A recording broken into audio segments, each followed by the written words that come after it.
స్పష్టంగా ఎన్డీఎస్ఏ కానీ vigilance and enforcement కానీ ఎనీ డిపార్ట్మెంట్ ఎక్స్పర్ట్ డిపార్ట్మెంట్ ఇప్పుడు ఉత్తమ్ కుమార్ రెడ్డి గారు చూపించిన ఏ డిపార్ట్మెంట్ కూడా as it is where it is కింద మీరు గేట్లు మూసేసి నీళ్లు నింపండి పంపులు ఆన్ చేయండి నీళ్ళు ఎత్తిపోయండి అని చెప్పలే.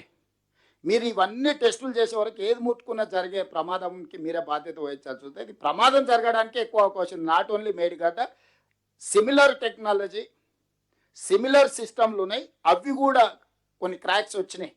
మనం వచ్చినా కూడా నీళ్లు బుడగలు అవి వస్తే వాటిని కొంత ఏదో చేసే ప్రయత్నం చేసినాం. చివరికి వాళ్ళు ఇచ్చిన దాంతో అన్ని గేట్లు పైకి ఎత్తి పెట్టినాం. గోదావరి నుంచి వచ్చే నీళ్ళు చక్కగా కిందికి పోయేటట్టు. ఎందుకంటే ఆపితే నీళ్లు నిండుతాయి. నీళ్లు నిండితే దీని మీద బరువు పడుతుంది. బరువు పడితే భూమి లోపలికి పోతుంది. భూమి లోపలికి పోతే ఉన్న బ్యారేజీలు కూలుతాయి. ఉన్న బ్యారేజీలు కూలితే కింద ఉన్న భద్రాచలం వరకు కొట్టుకుపోతుంది. ఇది సింపుల్గా.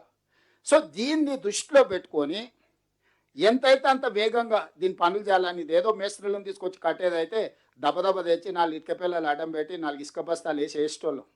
ఎక్స్పర్ట్స్ వచ్చి భూమి లోపల పోయి ఏం పరిస్థితులు ఉన్నాయో స్టడీ చేసి రిపోర్ట్ ఇచ్చి ఏం సమస్య ఉందో కనుక్కోవాలి. ఈ సమస్యకు చూపించాల్సిన పరిష్కారం వాళ్ళే ఇవ్వాలి. ఆ పరిష్కారాన్ని అమలు చేసే బాధ్యతని మనం దానికి అవసరమైన ఖర్చులు పెట్టడానికి ప్రభుత్వం ఉంది. సరే, శిక్షలు నేరము శిక్ష ఒక పక్కన పెడితే దీన్ని ఎట్లయినా మళ్ళా 1,00,000 కోట్ల రూపాయలు ఇప్పటికే 1,02,000 కోట్లు కాంట్రాక్టర్లకు చెల్లించినాం. దీన్ని ఎట్లయినా నిలబెట్టుకోవాలని మేము తాపత్రయపడుతున్నాం. కానీ మా తాపత్రయం అనేది కేసీఆర్ లాగానే 80,000 పుస్తకాలు చదివినాం అని, ఉత్తమ్ కుమార్ రెడ్డి గారు ఆర్మీలో పనిచేసినని, నేను ఊర్లో వ్యవసాయం పనిచేసి వచ్చిన మా తెలివితేటలు ప్రదర్శిస్తే ఇక అది ఏం జరుగుతుందో ఎవరు ఊహించలేరు.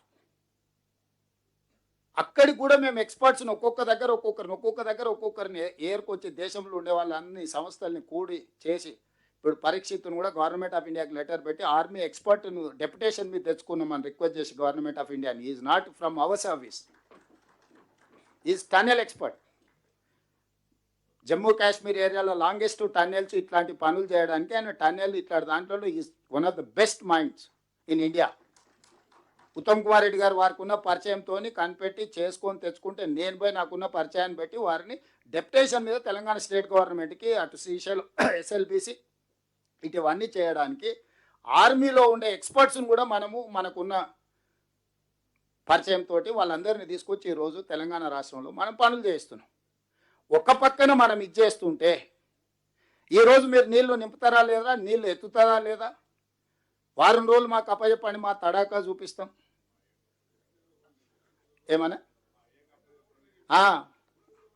ఇక నేను కాదు కానీ మా ఏఐ వస్తాడు అప్పచెప్పురు అని ఈయన బయలుదేరాను. మరి దీనికి కారణం ఏంది?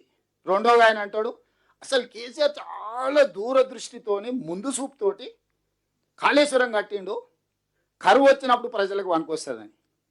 నేను ఒక మాట చెప్పదలుచుకున్నా ఆయన గారికి, తాటి చెట్టులాగా పెరిగితే సరిపోదు, తలకాయలు ఏమన్నా గుజ్జు ఉండాలి. ఎందుకంటూ నీ మాట అంటే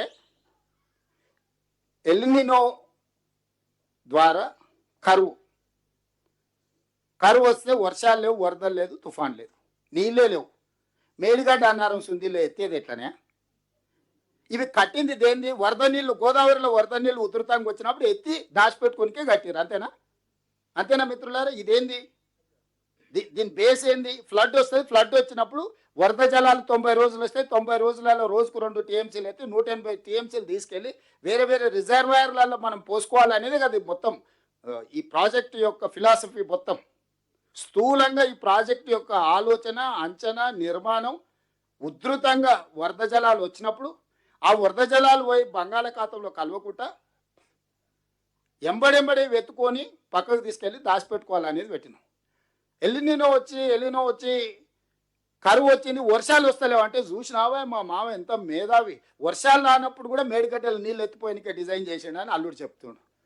ఏమన్నా అసలు అంటే basic sense or common sense or అసలు కనీస అవగాహన పరిజ్ఞానం ఉన్నోడన్న మాట్లాడే మాటలేనా? ఇక అమాయకంగా ఉన్నోళ్ళు ఉంటే అరే నిజంగానే ఇక్కడంతా కరువు వచ్చింది, మేడిగడ్డ సుందిల్లా అన్నారం నుంచి నీళ్ళు ఎత్తిపోసిన ఉంటే మాకందరికీ నీళ్ళు వచ్చాయి కదా అని ఉత్తర తెలంగాణ రైతులందరినీ భ్రమలు కల్పించడానికి.